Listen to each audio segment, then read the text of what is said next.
Heather Locklear wasn't just another TV favorite. She set the beat for weeknights across America. When she was on a show, the room paid attention. As Amanda Woodward on Melrose Place, she turned ambition into an art form. On Spin City, she proved power could be charming and sharp at the same time. Networks built schedules around her. Audiences tuned in because of her. For years, she made television feel like an event. And behind that glow was someone carrying more than fame, someone carrying the real cost of it.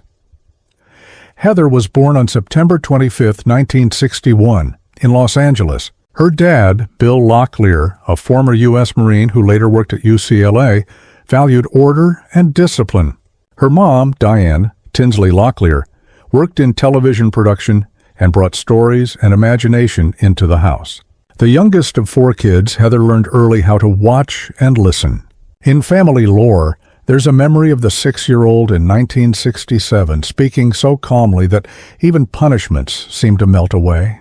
She discovered that gentleness and precise timing could move mountains. High school wasn't always kind. Braces, breakouts, a cheer list that somehow left off her name. She once said she felt nothing special. But on stage, bright lights replaced doubt. At UCLA in 1979, at 18, she studied psychology, trying to understand people while quietly testing the waters of modeling and commercials. It wasn't flashy. It was work. She learned to hit her mark, find the light, and let small moments carry weight. By 1981, at 20, producer Aaron Spelling brought her into Dynasty as Sammy Jo, a short-term role that didn't stay short. Soap sets move fast, 20-30 pages a day, tears and turns on a clock. Heather learned to make a pause do the heavy lifting. Then came T.J. Hooker from 1982 to 1986 with William Shatner, where she let restraint read as strength and made a close-up feel like a decision. She often said she was young and learning on her feet, but the camera kept coming back because she delivered with precision. By 1991, at 30, audiences had made it official with a People's Choice Award, and in 1992, Melrose Place needed a jolt. She arrived, and the show found its center. As Amanda Woodward, she stabilized Mondays, lifted curiosity, and gave the series its rhythm. Between 1994 and 1997, she earned 4 consecutive Golden Globe nominations. In 1997, she popped up on the big screen in Money Talks.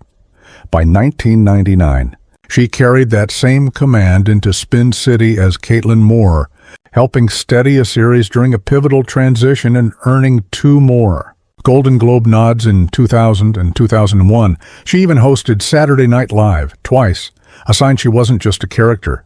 She was a cultural presence. Off camera, life was more complicated.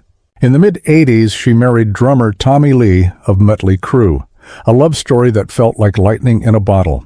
She was steady. He was a storm. Tours stretched longer, call time stacked higher, and the house in Malibu began to feel empty. Jealousy and distance did damage that apologies couldn't fix. She longed for a home life and children. He wasn't ready to slow down. After 7 years of trying, they divorced in 1993. No scorched earth, just 2 people facing a reality love alone couldn't solve. In 1994, at 33, she married guitarist Richie Sambora. This time, it felt like a harbor. Their daughter Ava arrived in 1997 at 36, and the household shifted to baby monitors, stacked scripts, and guitar cases by the door. Heather worked 15-hour days on Melrose Place and still raced home to read bedtime stories. The pressure was constant. Postpartum sadness quietly added weight. Distance crept back in, the touring didn't stop, and then came the deep cut. Richie and Denise Richards, Heather's close friend. Denise later said their relationship began after the split, but a calendar doesn't fix a broken heart. In 2006, at 44, Heather filed for divorce, irreconcilable differences covering years of strain. The divorce finalized in April 2007, on paper, closure. In life, the ache lingered, especially for a mom of an 8-year-old trying to keep the center of her child's world steady. Around this time, there was a brighter chapter with Jack Wagner, her Melrose Place co-star. They reconnected. In August 2011, he proposed, and she said yes. It looked like a second spring. But a few months later, they ended the engagement, not out of anger, but because life needed different care. Two families, responsibilities, and timing.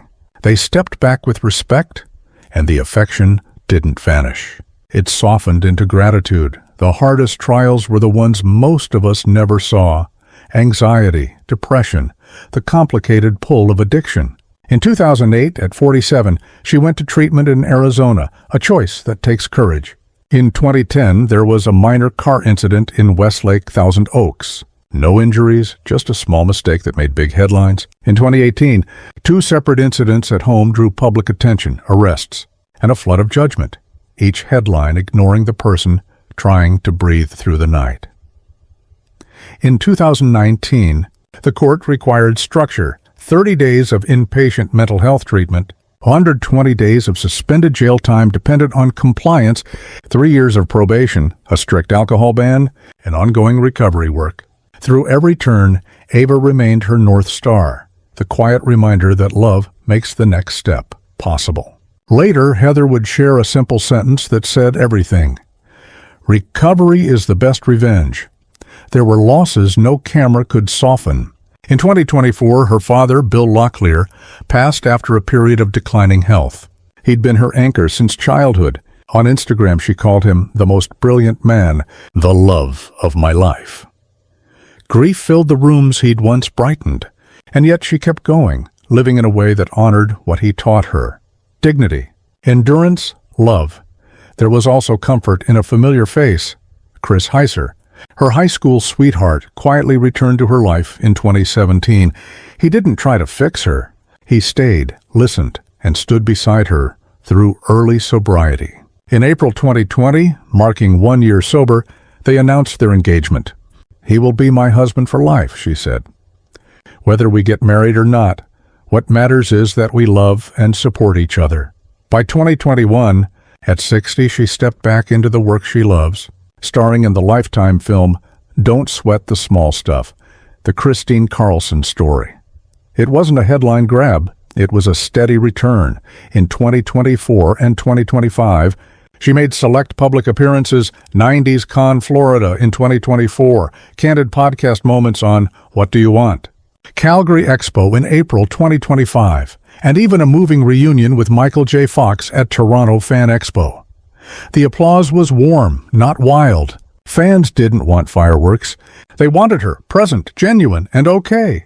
A new Melrose Place reboot remained in development, a reminder that some stories still have room to continue. By 2025, she was living more quietly in Westlake Village, Thousand Oaks, with an estimated net worth of about $6 million USD, choosing therapy, boundaries, and simple routines over noise. Her long relationship and engagement to Chris Heiser ended peacefully in May 2025, a mutual decision that still carried a sting. Even so, she stayed focused on what matters most. Ava. Since her 2019 mandate, there's been no new public medical news after 2025, suggesting stability. At appearances, she looked like herself, polished, warm, and still quick with humor. Heather Locklear may not have a shelf full of Emmys or an Oscar, but her mark on American TV is obvious. Dynasty, T.J. Hooker, Melrose Place, Spin City, and 6 Golden Globe nominations across the 1990s and early 2000s. Her legacy isn't only the roles. It's the resilience, the way she survived heartbreak, faced her own shadows, chose recovery, and kept showing up for her daughter and for herself. If her work once made your week better, or if her courage helps you now, give her that quiet nod. Tap like not as applause, but as respect. And if you've walked through your own rough stretch and stood back up, share it. Your story might be the light someone needs tonight. Because in Heather's journey, strength isn't the absence of struggle. It's the decision to rise again and again, especially when no one's keeping score.